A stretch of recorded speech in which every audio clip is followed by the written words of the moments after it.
Palaus, and today's video is sort of a continuation of my last video, which was about how to build your willpower or how to strengthen your willpower. If you haven't seen that video already, then you could always check out that video right here, and the link to the video is also in the description below. So in this particular video, I had mentioned about the book called Atomic Habits by James Clear, and I mentioned creating another video talking about some of the highlighting points of what James Clear speaks in his book Atomic Habits, which I found extremely helpful. And I feel like anybody who is trying to build a new routine, maybe get into a certain new habit or change habits, it is an absolute must read. Now in this particular video, I will not be going into all the details which are there in the book. I highly recommend reading the book or getting an audiobook if you don't like reading, or if you're too busy and your lifestyle doesn't allow you the time to actually read a book, but maybe you could listen to an audiobook while driving to your work or while walking your dog. So in this particular video, I will be discussing primarily the 4 laws for creating new habits, for habit change, that James Clear describes in his book Atomic Habits. Law number 1 is make it obvious. Now that might also seem a very obvious thing, but sometimes we tend to miss the most obvious things. So what it means by making it obvious is that if you're trying to change a particular habit, let's say you are trying to replace a certain bad habit with a good habit, then make that good habit very obvious. Make it right in front of your eyes. In fact, there is this sneaky little trick that department stores often plays on the customers. All the items which are higher in their margin, which gives higher profit margin to the stores, they tend to keep them at your eye level. So next time you are at a Walmart or Publix or Whole Foods, pay attention to the items in any aisle. Take any aisle, it doesn't matter. Pay attention to the items which are there at your eye level versus the items which are below eye level, maybe at the bottom rack or on the top racks, and just compare the prices. Often, the products which are placed at the eye level are the products which produces the most, generates the most revenue for the department store, and that's why they want to catch your attention. And because people tend to get whatever is in front of their eyes more often than not, because it is an obvious choice, and that's just human psychology. So they tend to place that at your eye level. So how does that apply to you in your daily life? How can you make your habit an obvious choice? Let's say you are trying to eat healthier. So put the fruits and vegetables that you are buying from the grocery store at your eye level. Don't hide the fruits somewhere in the fridge at one of the shelves on the bottom shelf. Keep them at your eye level. Keep them somewhere which are very easy to grab. So the next time you are hungry, instead of going for some unhealthy snack or junk food, the bananas or the oranges are laying right in front of your eyes, maybe on the coffee table or on the dining table, on the countertop in the kitchen, somewhere where it is obvious that you cannot miss. The salads that you buy, instead of allowing them to get lost amidst all the other stuff that you buy, keep them in the forefront in the fridge. Whatever it is that you want to eat, keep that in the forefront so it is an obvious choice. And in fact, you could even make the other choice that you don't want to eat, the unhealthy food, you can make it actually harder to reach. Maybe hide them somewhere so that when you are hungry, then the obvious choice would be reaching out for the food which is right in front of your eyes, the healthy fruits and vegetables. The second law is make it attractive, make the new habit attractive. And you can do this by pairing that new habit. Maybe it is something like going for a walk. Maybe you don't get enough walk every day. Or something like replacing some unhealthy food with salad, for instance. So make this choice attractive. So how would you make a salad attractive if what you actually like to eat is maybe French fries? Or how would you make walking attractive when what you actually want to do or like to do in your spare time is listen to podcasts or listen to music and just chill and sit? So what you could do is you could pair the new habit with something that you actually enjoy doing. For instance, you could create a reward system. You can tell yourself that once you have eaten a big bowl of salad, then you will allow yourself to have the French fries. And what happens then is that, first of all, when you are hungry, instead of going for the pack of French fries first, you make yourself eat the salad first. So once you've eaten the salad first, your hunger has already gone down quite a bit. So the amount of French fries that you'll be eating now would be much less compared to before.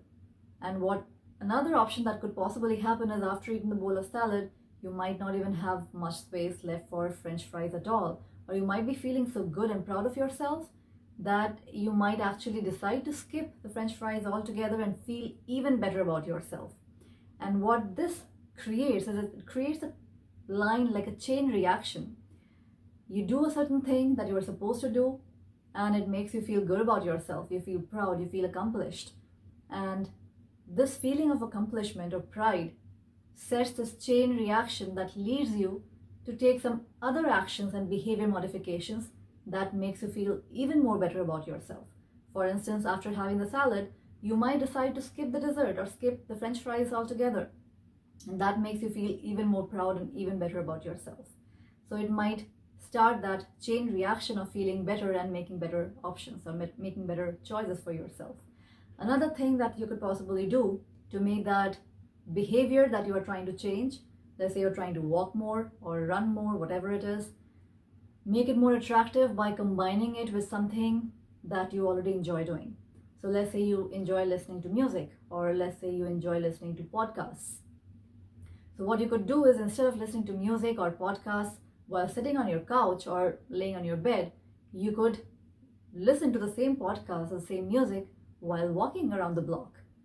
So now you are combining an activity that you don't like to do. Maybe you find walking very boring, very monotonous.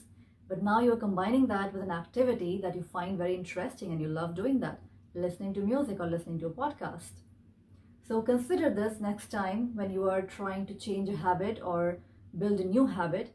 If it is something that you could pair with another habit that you already find very attractive, or you could create a reward system around it, that you allow yourself to do that only once you have eaten your salad, for instance.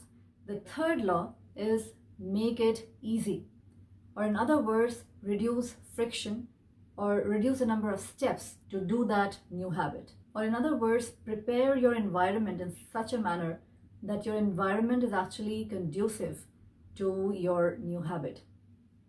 For instance, let's say again, you're trying to eat better, so you have decided to cook at home, but you have a circle of friends who just love to eat out and they don't care about eating healthier. So now if you end up going with your friends every time they're inviting you, it will be hard for you to not eat outside because the temptation is right there on your face. And as I discussed in my previous video as well, that when the temptation is right there on your face, you have to use a higher amount of your willpower. And the more you use your willpower, the more you actually deplete it. So we all only have a certain amount of willpower. Some, through practice, might have developed it more. But eventually, if you are relying on your willpower too much, you will end up creating muscle fatigue for that willpower muscle that you build up, so to speak. So the best option is to make your choice easy, to make it easy for you to eat healthy. So if that means getting a new group of friends, maybe getting into a meetup group or a new group of people that you hang out with, where eating healthy is the norm, where that's what they do. They always eat healthy because they are very health conscious. They're very conscious about what is going inside their body. Or let's say if you are trying to work out, then, sign up at a gym or start going to meetups where people are very much into physical activities. Let's say you are into climbing or swimming or whatever it might be, dancing, music, whatever it is. There are so many different forums and groups online these days. Join these forums, make more friends who have the same interests like you, who are already doing what you want to do. And when you hang out in these groups, it is easy for you to make those choices, make those decisions, because everybody around you is doing it. So your environment is already conducive to your new behavior. So it is not so challenging for you to do that new thing, to eat healthier or to work out more or to practice your guitar more or piano more, whatever it is that you're trying to create a new habit around.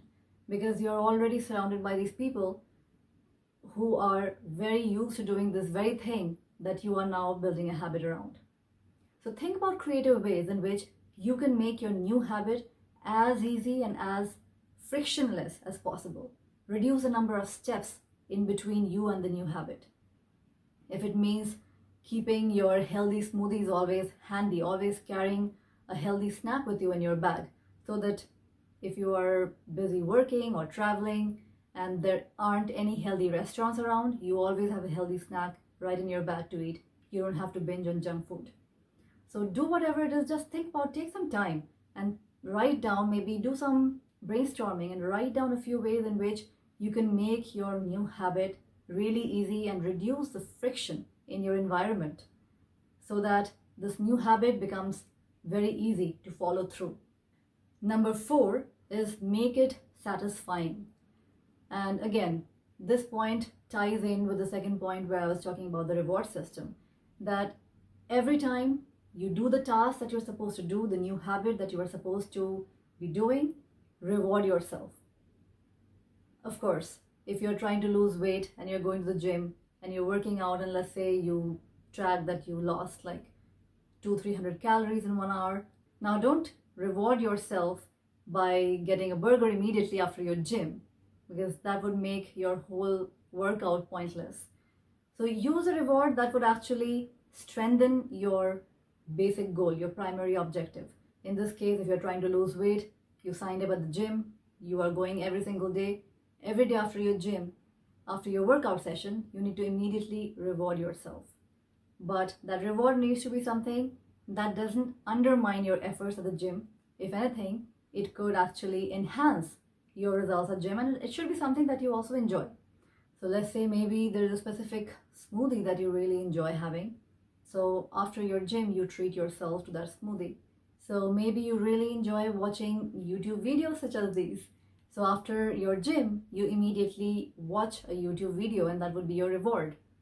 So just come up with creative ways. I don't know what it is for you, but whatever it would be for you, just come up with a reward system that you could reward yourself with every time you do the thing that you were supposed to be doing. So these 4 laws also work inversely. So far we discussed these 4 laws for when you're trying to create a new habit. But if you're trying to break a bad habit, all you need to do is just inverse these 4 laws. So the very first law was make it obvious. The inversion of that law, or the exact opposite of that law, is going to be make it invisible. So if you're trying to break a bad habit of eating too much sugar, too many cookies or cakes or whatever it might be, then make it invisible. If you have cookies at your home, either give them to your friends and family, throw it away, or if you just cannot bring yourself to do that yet, then hide it somewhere. Hide it somewhere so that it's really, really hard for you to reach it, especially when you're having the craving. And keep the fruits handy so that when you have that craving for something sweet, you can reach out for bananas or grapes or some other sweet fruits instead of for the cupcakes or the chocolates or the cookies. Maybe if you are binge watching TV too much, then disconnect your TV and pack it away somewhere, maybe in your garage or basement. So every time you want to binge watch on TV or Netflix, you have to really go through a lot of effort. You have to go to your garage or basement or wherever it is you hid it, bring the TV from there, connect it, and then you can watch. So instead, maybe let's say you want to watch TV less and start getting into the habit of reading more. Keep a book handy. Keep the books handy that you actually want to read. And that way, you will see next time when you feel like decompressing in front of Netflix, now you don't have that option because now you have to go to your garage or basement, get the TV out, put the TV on, and then fix all the wires and everything. Instead, the book is laying right in front of your eyes. More than likely, you are going to grab for the book. So that was the inverse of the first law. Inverse of the second law would be to make it unattractive. Next time when you have craving for the unhealthy, the junk food or the unhealthy food or whatever it is, maybe binge watching Netflix instead of picking up that book that has been laying on your shelf that you really want to read, but you just don't have time for it because you tend to just binge watch on Netflix. So next time that happens, remind yourself of all the drawbacks of binge watching TV or all the drawbacks of binging on a bag of chips or cookies or whatever it is that you're trying to avoid. And highlight in your mind the advantages of reading a book instead, or eating a salad instead. And visualize yourself, your life, how different it's going to be when you actually follow through with your plan of eating healthy or reading the books instead of binging on Netflix or unhealthy food. So make it unattractive in your mind.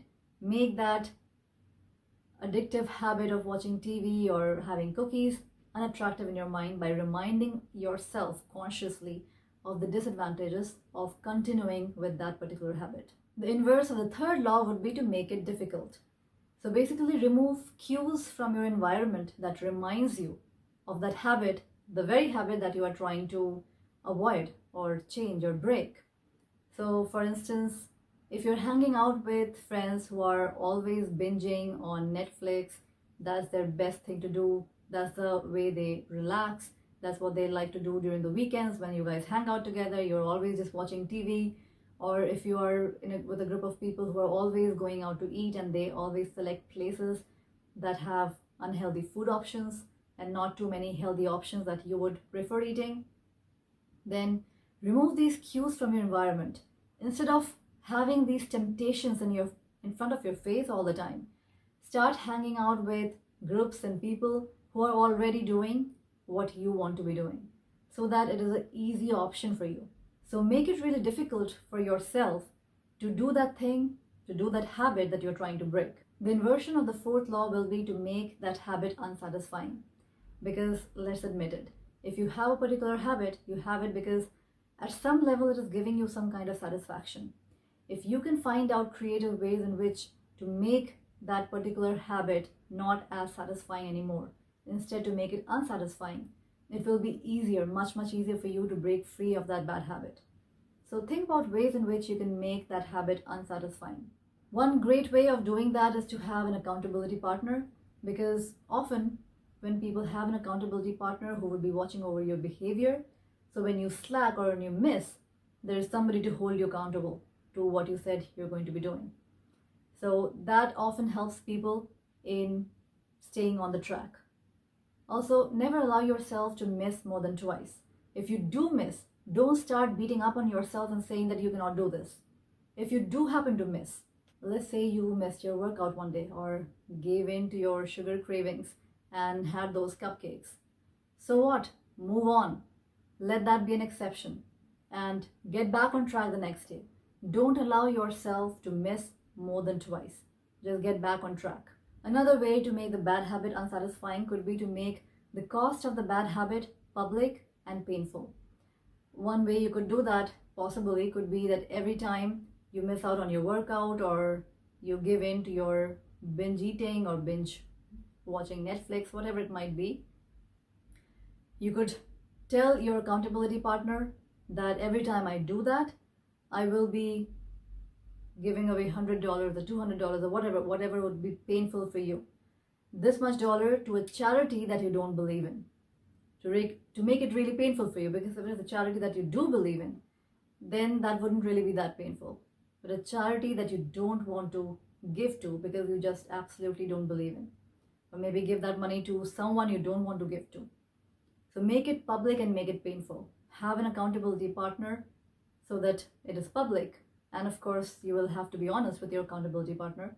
Your accountability partner should be someone that you're comfortable with, you can trust, and you can be honest and open with. And make it public, make it painful, so that you stop yourself from doing that behavior that you're trying to change. So these 4 principles or these 4 laws of habit change are just the tip of the iceberg that James Clear talks about in his book Atomic Habits. I would highly recommend reading that book thoroughly, and in fact many times, because there are so many important, useful nuggets in that book that I didn't even touch in this video, because that would make this video way too lengthy.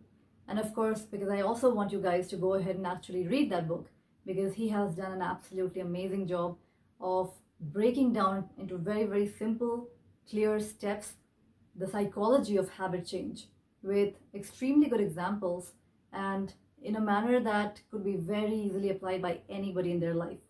So if habit change is something that you have been struggling with, then I would highly recommend reading the book. The link to the book is in the description below.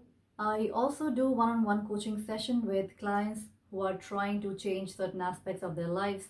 Maybe it is a new habit, maybe it is some other aspect of their life which might not necessarily have to do with habits. So if that is something that you might be interested in, feel free to check out my link below.